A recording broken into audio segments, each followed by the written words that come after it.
ਬਿਸਮਿਲ੍ਲਾਹਿਰਰਹਿਮਾਨਿਰਰਹੀਮ। ਨਾਜ਼ਰੀਨ अस्सलाम वालेकुम। ਤੁਸੀਂ ਦੇਖਦੇ ਪਏ ਨਿਊਜ਼ ਟਾਈਮ ਤੇ ਨਿਊਜ਼ ਟਾਈਮ ਦੀਆਂ ਖਬਰਾਂ ਦੇ ਵਿੱਚ ਸਭ ਤੋਂ ਪਹਿਲੇ ਇਮਰਾਨ ਖਾਨ ਦਾ ਬੜਾ ਸਖਤ ਪੈਗਾਮ ਆ ਗਿਆ ਹੈ। ਇਮਰਾਨ ਖਾਨ ਨੇ ਕਿਹਾ ਅਸੀਂ ਜੇਲ੍ਹਾਂ 'ਚ ਬੈਠੇ ਹਾਂ ਤੇ ਤੁਸੀਂ ਆਪਸ ਦੇ ਵਿੱਚ ਲੜਦੇ ਫਿਰਦੇ ਪਏ ਹੋ। ਇਮਰਾਨ ਖਾਨ ਦਾ ਪਾਰਟੀ ਰਹਿਨੁਮਾਵਾਂ ਨੂੰ ਸਖਤ ਪੈਗਾਮ ਹੈਗਾ ਹੈ। ਇਮਰਾਨ ਖਾਨ ਨੇ ਕਿਹਾ ਹੈ ਕਿ ਲਾਹੌਰ ਇਜਲਾਸ ਨੂੰ ਲੈ ਕੇ ਪਾਰਟੀ ਦੇ ਅੰਦਰ ਜਾਣ ਬੂਝ ਕੇ ਆਪਸ ਦੇ ਵਿੱਚ ਇਖਤਲਾਫ ਪੈਦਾ ਕੀਤਾ ਜਾਂਦਾ ਪਿਆ ਹੈ। ਜ਼ਾਤੀ ਇਖਤਲਾਫ ਖਤਮ ਕਰੋ ਤੇ ਸਾਰੇ ਦਾ ਸਾਰਾ ਫੋਕਸ ਜਿਹੜਾ ਹੈ ਉਹ ਤਹਿਰੀਕ ਤੇ ਰੱਖੋ।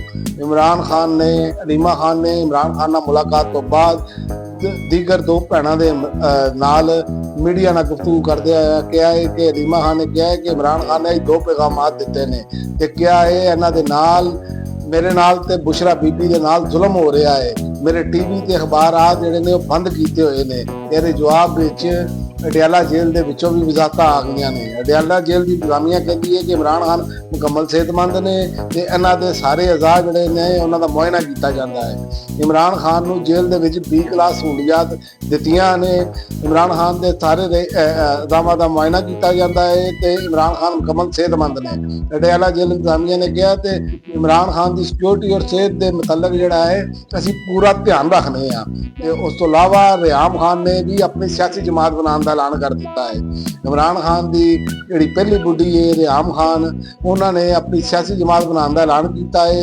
ਇਮਰਾਨ ਖਾਨ ਦੀ ਸਾਬਕ ਅਹਿਲੀਆ ਜਿਹੜੀ ਹੈਗੀ ਹੈ ਉਹਨਾਂ ਨੇ ਕਿਹਾ ਕਰਾਚੀ ਪ੍ਰੈਸ ਕਲੱਬ ਦੇ ਵਿੱਚ ਪ੍ਰੈਸ ਕਾਨਫਰੰਸ ਕਰਦੇ ਹੋਏ ਕਿਹਾ ਕਿ ਸਾਡੀ ਨਵੀਂ ਪਾਰਟੀ ਦਾ ਨਾਮ ਪਾਕਿਸਤਾਨ ਰਿਪਬਲਿਕ ਪਾਰਟੀ ਹੈ ਜਿਹੜੀ ਆਵਾਮ ਦੀ ਆਵਾਜ਼ ਤੇ ਸੁਣ ਕੇ ਹੁਕਮਰਾਨਾਂ ਦਾ ਪਿੱਛਾ ਕਰੇਗੀ।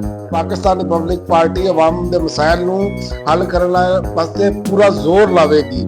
ਉਸ ਤੋਂ ਇਲਾਵਾ PTI ਦੀ ਮਖਸੂਸ ਨਸ਼ਿਸਤਾਂ PTI ਦੀ ਦਰਖਾਸਤ ਇਤਰਾਜ਼ ਦੇ ਨਾਲ ਵਾਪਸ ਕਰ ਦਿੱਤੀ ਹੈ। ਪਸ਼ਾਵਰ ਹਾਈ ਕੋਰਟ ਦੇ ਰਜਿਸਟਰਾਰ ਨੇ ਮਖਸੂਸ ਨਸ਼ਿਸਤਾਂ ਦੇ ਮੁਤਲਕ ਤਹਿਰੀਕੇ ਇਨਸਾਫ ਦੀ ਦਰਖਾਸਤ ਇਤਰਾਜ਼ ਲਾ ਕੇ ਵਾਪਸ ਕਰ ਦਿੱਤੀ ਹੈ। ਰਜਿਸਟਰਾਰ ਪਸ਼ਾਵਰ ਹਾਈ ਕੋਰਟ ਦਾ ਕਹਿਣਾ ਹੈ ਕਿ ਸੁਪਰੀਮ ਕੋਰਟ ਦੇ ਆਈਨੀ ਬੈਂਚ ਨੇ ਹਾਈ ਕੋਰਟ ਦੇ ਮਖਸੂਸ ਨਸ਼ਿਸਤਾਂ ਦਾ ਫੈਸਲਾ ਬਰਕਰਾਰ ਰੱਖਿਆ ਤੇ ਹਾਈ ਕੋਰਟ ਦਾ ਫੈਸਲਾ ਹੁਣ ਸੁਪਰੀਮ ਕੋਰਟ ਦੇ ਫੈਸਲੇ ਵਿੱਚ ਜ਼ਮ ਹੋ ਚੁੱਕਿਆ ਹੈ। ਉਸ ਤੋਂ ਇਲਾਵਾ ਸੈਨੇਟ ਇਲੈਕਸ਼ਨ ਪੂਰੀ ਜਮਾਤਾਂ ਨੂੰ ਸਪੋਰਟ ਵਾਸਤੇ JUI ਨੇ ਵੱਡੀ ਸ਼ਰਤ ਰੱਖ ਦਿੱਤੀ ਹੈ। ਪਖਤੂਨਖਵਾ ਦੇ ਵਿੱਚ ਸੈਨੇਟ ਇਲੈਕਸ਼ਨ ਦੇ ਵਿੱਚ ਆਪੋਜੀਸ਼ਨ ਜਮਾਤਾਂ ਦੇ ਉਮੀਦਵਾਰਾਂ ਨੂੰ ਸਪੋਰਟ ਕਰਨ ਵਾਸਤੇ JUI ਨੇ ਵੱਡੀ ਸ਼ਰਤ ਰੱਖੀ ਹੈ। ਜ਼ਰਾਏ ਦੇ ਮੁਤਾਬਕ JUI ਨੇ ਕਿਹਾ ਹੈ ਕਿ ਆਪੋਜੀਸ਼ਨ ਜਮਾਤਾਂ ਦਾ ਜਾਰੀ ਜੋੜ ਤੋੜ ਜਿਹੜਾ ਹੈ ਵਕਤੀ ਤੌਰ ਤੇ ਰੋਕ ਦਿੱਤਾ ਹੈ ਤੇ JUI ਦਾ ਕਹਿਣਾ ਹੈ ਕਿ ਸੈਨੇਟ ਇਲੈਕਸ਼ਨ ਦੇ ਵਿੱਚ ਆਪੋਜੀਸ਼ਨ ਜਮਾਤਾਂ ਦੇ ਨਾਲ ਚੱਲਣ ਵਾਸਤੇ ਤਿਆਰ ਆ। ਤੇ ਉਸ ਤੋਂ ਇਲਾਵਾ ਆਲੀਆ ਹਮਜ਼ਾ ਦਾ ਕੰਮ ਨਹੀਂ ਸੀ ਟਵੀਟ ਕਰਨਾ, ਮਾਫੀ ਮੰਗੇ ਵਰਨਾ ਕਾਰਵਾਈ ਹੋਏਗੀ। ਸਲਮਾਨ ਅਕਰਮ ਰਾਜਾ ਜਿਹੜੇ ਨੇ ਉਹ ਗੁੱਸੇ ਨਾਲ ਫਟ ਪਏ ਨੇ। ਸਲਮਾਨ ਅਕਰਮ ਰਾਜਾ ਨੇ ਕਿਹਾ ਹੈ ਕਿ ਆਲੀਆ ਹਮਜ਼ਾ ਦਾ ਕੰਮ ਹੀ ਨਹੀਂ ਸੀ ਟਵੀਟ ਕਰਨਾ, ਉਹ ਮਾਫੀ ਮੰਗੇ ਵਰਨਾ ਅਸੀਂ ਸਖਤ ਕਾਰਵਾਈ ਕਰਾਂਗੇ। ਮੀਡੀਆ ਨਾਲ ਗੁਫ਼ਤਗੂ ਕਰਦੇ ਹੋਏ ਸਲਮਾਨ ਅਕਰਮ ਰਾਜਾ ਦਾ ਕਹਿਣਾ ਸੀ ਕਿ ਹਕੂਮਤ ਮੁਖਾਲਫ ਤਹਿਰੀਕ ਵਾਸਤੇ 90 ਰੋਜ਼ ਦੀ ਡੈਡਲਾਈਨ ਨੂੰ ਅਸੀਂ ਕੋਈ ਨਹੀਂ ਜੇ ਮੰਨਦੇ। ਮਿਰਜ਼ਾ ਫਰੀਦੀ ਦੇ ਫਾਰਮ ਹਾਊਸ ਤੇ ਜਾਣ ਨਾਲ ਮੇਰਾ ਕੋਈ ਤਲਕ ਨਹੀਂ। ਇਲੈਕਸ਼ਨ ਕਮਿਸ਼ਨ ਇਸ ਤੋਂ ਇਲਾਵਾ ਇਲੈਕਸ਼ਨ ਕਮਿਸ਼ਨ ਨੇ ਜੈਲੀ ਸਨਦ ਦੇ ਚੱਕਰ ਦੇ ਵਿੱਚ ਕੌਮੀ ਅਸੈਂਬਲੀ ਦੇ ਜਮਸ਼ੇਦ ਦਸਤੀ ਨੂੰ ਨਾਅਹਲ ਕਰਾਰ ਦੇ ਦਿੱਤਾ ਹੈ। ਇਲੈਕਸ਼ਨ ਕਮਿਸ਼ਨ ਨੇ ਰੁਕਨ ਕੌਮੀ ਅਸੈਂਬਲੀ ਜਮਸ਼ੇਦ ਦਸਤੀ ਨੂੰ ਨਾਅਹਲ ਕਰਾਰ ਦੇ ਦਿੱਤਾ ਹੈ। ECP ਦੇ ਜ਼ਰਾਏ ਦੇ ਮੁਤਾਬਕ ਇਲੈਕਸ਼ਨ ਕਮਿਸ਼ਨ ਨੇ ਜਮਸ਼ੇਦ ਦਸਤੀ ਦੇ ਖਿਲਾਫ ਕੌਮੀ ਅਸੈਂਬਲੀ ਦੇ ਵਿੱਚ ਸਪੀਕਰ ਇਜਾਜ਼ ਸਾਦਕ ਨੇ ਰੈਫਰੈਂਸ ਭੇਜਿਆ ਜਿਹਨੂੰ ਮਨਜ਼ੂਰ ਕਰਦੇ ਹੋਇਆ ਮਹਿਫੂਜ਼ ਕੀਤਾ ਗਿਆ ਫੈਸਲਾ ਜਾਰੀ ਕੀਤਾ ਹੈ। ਜਮਸ਼ੇਦ ਦਸਤੀ ਦੇ ਖਿਲਾਫ ਕੌਮੀ ਅਸੈਂਬਲੀ ਦੇ ਰੈਫਰੈਂਸ ਇਲੈਕਸ਼ਨ ਕਮਿਸ਼ਨ ਨੂੰ ਭੇਜਿਆ ਸੀ। ਜਮਸ਼ੇਦ ਦਸਤੀ ਦੀ ਨਾਅਹਲੀ ਦੀ 2 ਦਰਖਾਸਤਾਂ ਇਲੈਕਸ਼ਨ ਕਮਿਸ਼ਨ ਨੇ ਮਨਜ਼ੂਰ ਕਰ ਲਈਆਂ ਨੇ। ਉਸ ਤੋਂ ਇਲਾਵਾ 24 ਤੇ 26 ਨਵੰਬਰ ਦੇ 14 ਮੁਕੱਦਮਾਤ ਦੇ ਵਿੱਚ ਉਮਰ ਅਯੂਬ ਦੀ ਜ਼ਮਾਨਤ ਖਾਰਜ ਤੇ ਗ੍ਰਿਫਤਾਰ ਕਰਨ ਦਾ ਹੁਕਮ। ਇੰਸਦਾਦੇ ਦਹਿਸ਼ਤਗਰਦੀ ਅਦਾਲਤ ਪਿੰਡੀ ਦੀ ਨੇ ਕੌਮੀ ਅਸੈਂਬਲੀ ਦੇ ਆਪੋਜੀਸ਼ਨ ਲੀਡਰ ਉਮਰ ਅਯੂਬ ਨੂੰ 26 ਤੇ 24 ਨਵੰਬਰ ਦੇ 14 ਤੋਂ ਜ਼ਿਆਦਾ ਮੁਕੱਦਮਾਤ ਦੇ ਵਿੱਚ ਜ਼ਮਾਨਤਾਂ ਖਾਰਜ ਕਰਦੇ ਹੋਏ ਗ੍ਰਿਫਤਾਰੀ ਦਾ ਹੁਕਮ ਜਾਰੀ ਕੀਤਾ ਹੈ। ਇਹ ਹੁਕਮ ਜਾਰੀ ਕੀਤਾ ATC ਜੱਜ ਅਮਜਦ ਅਲੀ ਸ਼ਾਹ ਨੇ ਅਦਮ ਪੈਰਵਾਈ ਦੀ ਵਜ੍ਹਾ ਨਾਲ 14 ਤੋਂ ਜ਼ਿਆਦਾ ਮੁਕੱਦਮਾਤ ਦੀ ਪੂਰੀ ਜ਼ਮਾਨਤ ਖਾਰਜ ਕਰ ਦਿੱਤੀ ਹੈ। ਕਿ ਆਫੀਆ ਕੇਸ ਇਸਲਾਮਾਬਾਦ ਹਾਈ ਕੋਰਟ ਦਾ ਫੈਸਲਾ ਕਾਲਾਦਮ ਕਰਾਰ ਦਿਲਵਾਨ ਵਾਸਤੇ ਸੁਪਰੀਮ ਕੋਰਟ ਨਾਲ ਹਕੂਮਤ ਨੇ ਰਜੂ ਕਰ ਲਿਆ ਹੈ। ਹਕੂਮਤ ਨੇ ਆਫੀਆ ਸਿੱਦੀਕੀ ਕੇਸ ਦੇ ਵਿੱਚ ਸੁਪਰੀਮ ਕੋਰਟ ਨਾਲ ਰਜੂ ਕਰਦੇ ਆਇਆ ਇਸਲਾਮਾਬਾਦ ਹਾਈ ਕੋਰਟ ਦਾ 14 ਮਈ ਦਾ ਆਰਡਰ ਕਾਲਾਦਮ ਕਰਾਰ ਦੇਣ ਦੀ ਅਪੀਲ ਕਰ ਦਿੱਤੀ ਹੈ।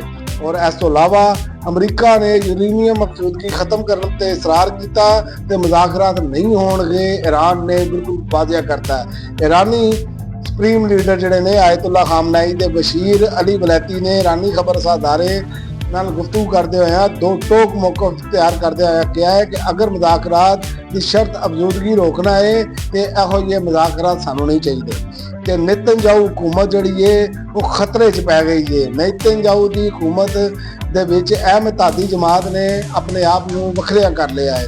ਇਸਰਾਈਲੀ ਮੀਡੀਆ ਦੇ ਮੁਤਾਬਕ ਅਲੱਦਗੀ ਮਜ਼ਹਬੀ ਤਲਬਾ ਦੇ ਫੌਜੀ ਸਰਵਿਸ ਤੋਂ ਮੁਸਤਸਨਾ ਕਰਾਰ ਦੇਣ ਦੇ ਬਿੱਲ ਤੇ ਇਖਤਲਾਫ ਬਣਿਆ ਤੇ ਉਰ ਤੋਂ ਜਮਾਤਾਂ ਨੇ ਤਵੀਲ ਅਰਸੇ ਤੋਂ ਕਾਨੂੰਨ ਦੀ ਮਨਜ਼ੂਰੀ ਦੀ ਮੁੰਤਜ਼ਰ ਸੀ।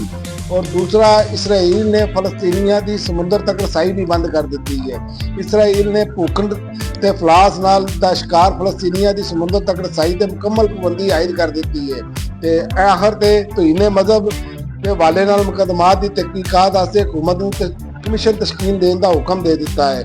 ਬਾਕੀ ਹੁਕੂਮਤ ਨੂੰ 30 ਦਿਨ ਦੇ ਵਿੱਚ ਕਮਿਸ਼ਨ ਤਸ਼ਕੀਲ ਦੇਣ ਦਾ ਹੁਕਮ, ਬਾਕੀ ਹੁਕੂਮਤ ਤਸ਼ਕੀਲ ਕਰਦਾ ਕਮਿਸ਼ਨ ਦੇ ਵਿੱਚ 4 ਮਾਹ ਦੇ ਵਿੱਚ ਆਪਣੀ ਕਾਰਵਾਈ ਮੁਕੰਮਲ ਕਰੇ ਇਸਲਾਮਾਬਾਦ ਹਾਈ ਕੋਰਟ। ਉਸ ਤੋਂ ਇਲਾਵਾ ਬਰਤਾਨੀਆ ਦਾ ਪਾਕਿਸਤਾਨੀ ਜਿਹੜੇ ਤਾਲਬ ਇਲਮ ਨੇ ਉਹਨਾਂ ਤੇ ਵਰਕਰ ਨੇ ਉਹਨਾਂ ਵਾਸਤੇ ਈ ਵੀਜ਼ਾ ਇਜਰਾ ਤੇ ਪਾਸਪੋਰਟ ਸਟicker ਦੀ ਸ਼ਰਤ ਖਤਮ ਕਰ ਦਿੱਤੀ ਹੈ। ਈ ਵੀਜ਼ਾ ਤੇ ਆਨਲਾਈਨ ਇਮੀਗ੍ਰੇਸ਼ਨ ਦਾ ਜਿਹੜਾ ਸਟੇਟਸ ਹੈ ਉਹ ਸਬੂਤ ਹੋਏਗਾ। ਬਰਤਾਨੀਆ ਜਾਣ ਵਾਲੇ ਤਲਬਾ ਤੇ ਮੁਲਾਜ਼ਮੀਨ ਨੂੰ ਪਾਸਪੋਰਟ ਤੋਂ ਵੀਜ਼ਾ ਤੇ ਸਟicker ਲਵਾਉਣ ਦੀ ਕੋਈ ਜ਼ਰੂਰਤ ਨਹੀਂ ਹੋਗੀ। ਨਏ ਵੀਜ਼ਾ ਸਿਸਟਮ ਦੇ ਤਲਬਾ ਤੇ ਮੁਲਾਜ਼ਮੀਨ ਦੀ ਸ਼ਨਾਖਤ ਵੀਜ਼ਾ ਸਟੇਟਸ ਸਾਬਤ ਕਰਨਾ ਆਸਾਨ ਹੋਏਗਾ। ਪਾਸਪੋਰਟ ਮਹਿਫੂਜ਼ ਰੱਖਣ ਦਾ ਮੌਕਾ ਵੀ ਮਿਲੇਗਾ ਤੇ ਵਕਤ ਦੀ ਬਚਤ ਵੀ ਹੋਏਗੀ। ਹੁਣ ਤੱਕ ਲਈ ਨਾਜ਼ਰੀਨ ਇੰਨਾ ਹੀ। ਅਗਲੇ ਵੀਡੀਓ ਤੱਕ ਇਜਾਜ਼ਤ ਦਿਓ। ਅੱਲਾਹ ਹਾਫ਼ਿਜ਼।